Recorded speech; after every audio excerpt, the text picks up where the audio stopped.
Welcome everyone for our first game review. My name is Krys and I'm a variety streamer on Twitch. Today we are reviewing the 2020 remake of the original Destroy All Humans that originally released in 2005. Destroy All Humans was made by Black Forest Games and published by THQ Nordic and released on July 28, 2020. We started playing the game about a week after its launch. The game is a direct one-for-one remake of the original that released in 2005. I was able to play a majority of the original when I was a kid on the PlayStation 2, so when I heard that this game was being announced for a remake, I got really excited. The game has us play as an alien in an open-world game adventure named Crypto 137, where, well, we destroy all the humans. The gameplay focuses on us running tasks for the Emperor of the Furon Empire. We are a clone of another crypto that was sent to Earth and captured in what seems to be a Rockwell incident.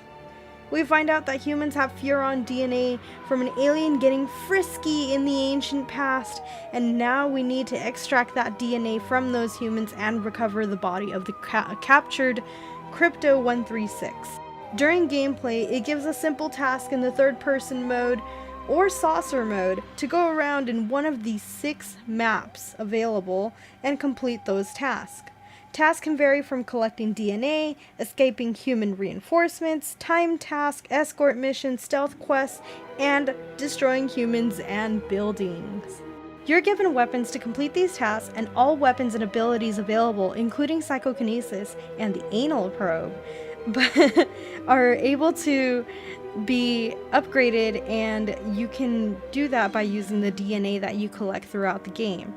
You're also able to play at what best suits your playstyle, as it doesn't really force you to stick to one way to play. It gives you a variety of options to play. The graphics and design are a really big upgrade from the original game. I'm actually very impressed. When I first started playing it, I actually felt like the game was exactly the same. It's been such a long time since I had played the original that when I actually went in and saw a one-for-one comparison, I realized how different it is, but it's in a really good way. I feel like they captured the style and the original vibe of the original game really well, instead of using the realistic characters they had originally placed and using more stylized character designs for the humans and crypto and even the buildings, and I feel like it suits very, very well. The day and night cycles actually really bring the entire world to life. You'll do a mission on one map and during the nighttime, and then you'll have the same mission during the daytime, and you'll actually be confused because they look so drastically different in the different day and night cycles, sometimes even afternoon cycles, and it's really nice to see them in the different cycles, and it really brings it to life. The sound design is another really awesome feature about this game that brings it to life. I honestly really enjoyed listening to the sound cues from when you extracted the brains the most, but you can also use the sound cues to know when your weapons are ready, to know when there's people around, and to know when there's danger. The music is also a really nice touch to the game because the music itself, you're able to feel like you are an alien in this crazy new planet with humans. Like, how crazy is that? We are not the alien, they are, and it makes you really feel like you are from a distant planet. The story of the game is very simple. Like I said earlier, it's mainly completing tasks that are given to you and then gaining DNA from humans. You also are tasked with finding Crypto 136, who was captured in the so-called Roswell incident, so it kind of focuses on that as well. But the story never really drags on, and it gives you a lot to do, and it really gives you a lot of freedom to do those things that you would like to do as well. My complaint about the story, though, is that at some points you are given the task to choose some sayings for options. For example, encountered in one area where you speak as a mayor, you are now a mayor disguised as him, and you're trying to calm down the crowd and let them consider that maybe it isn't aliens that they just saw. And this only really happens like twice, maybe even 3 times in the game, and it honestly felt like really detached from the entire story, though I do know that it is comparing itself from the original game, so I know the original game had that, so I'm not complaining too much about it. It's just that that itself didn't really feel connected with the entirety of the game. It was honestly a really forgettable moment, but it was really cool kind of choosing some silly answers and making the crowd really upset. There are honestly a lot of other things to do in this game. They have like a free roam option where you, after you unlock the map, you can just go in and explore. You can do whatever you want. You can destroy every building. You can kill every human. You can even farm for DNA, which I found that came in handy a lot, especially with the upgrades. And that's another thing. You can also upgrade, or you can just straight up not upgrade like anything at all. It doesn't require you to do anything at all. It's just like, hey, do this, do that. And then when you get to certain parts where you're like, okay, I'm having a hard time here, you have the option of either trying to do it without those upgrades, or you can even grind and even save up and upgrade for those upgrades to make those specific missions easier for you. But not saying that the game was difficult or anything. The game had a really good challenge, but it was not the most difficult game in the world, and I really enjoyed it for the fact that it was challenging, but it was also lighthearted enough where it was really easy to have fun in the game. Another thing that you can do in free roam is you can actually do mini games. The game allows you to go into your saucer and have extra missions that you can do. They're all 100% optional, but some of the really fun ones available is that there is a teleporting drone, I guess, that you have to grab items like cars, humans, bicycles, anything that you can like lift up and throw it in there for quote-unquote research.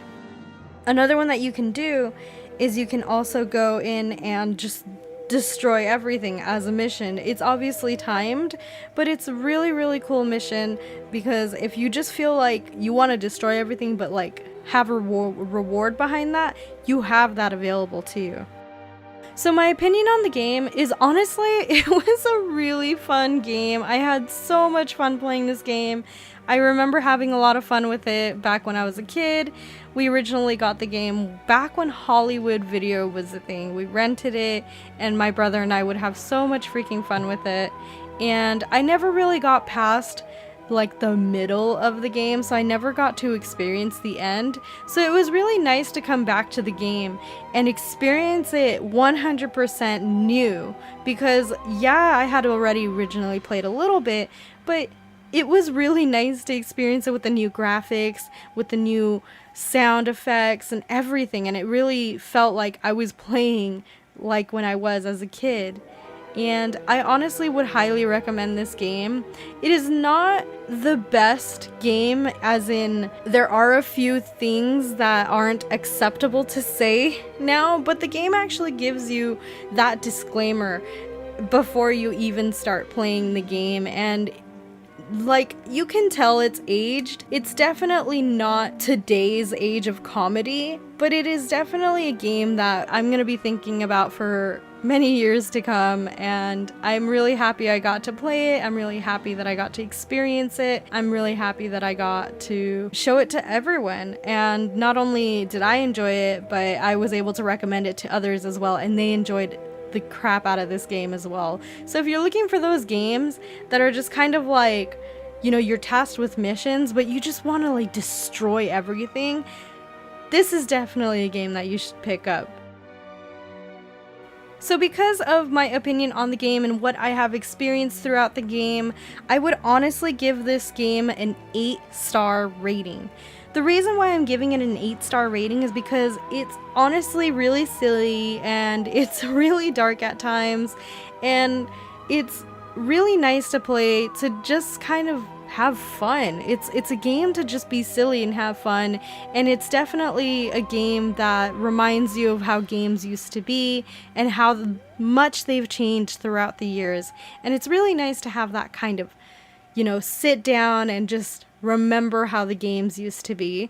The reason why I am docking a few stars out of it though is because the game itself does have quite a few glitches. There was a couple of times where I was soft locked. I was struggling to even like get past certain areas because of the way it was like mapped out, the way the coding was done. Maybe it wasn't proper, maybe I accidentally glitched it, but I know like during the final boss scene, I'm gonna say this without giving as many spoilers as possible, but I did struggle with dying a lot, and every once in a while the final abilities on the final stage would clip into, after I die, it would clip into the first stage that I was on, and it was really frustrating because, you know, I'm not supposed to be dealing with these specific weapons or, you know, abilities that are going on the map until I get to that stage, and then they merge into the first stage. So you do encounter some things like that. The camera angles and stuff did take a little bit of adjusting, but I think that's kind of on my end. But it did affect my experience with the game a little bit. But overall, I was really satisfied with the game, and a lot of my other friends were satisfied with the game as well. So that is why I'm giving it an 8-star rating. Thank you so much everyone for stopping by and watching this game review for Destroy All Humans. I had a lot of fun with this game, and if you had a lot of fun with this game, leave a comment down below, and if you like this video, be sure to click that like button and subscribe for more content like this. I will see you cuties on the next one. Bye!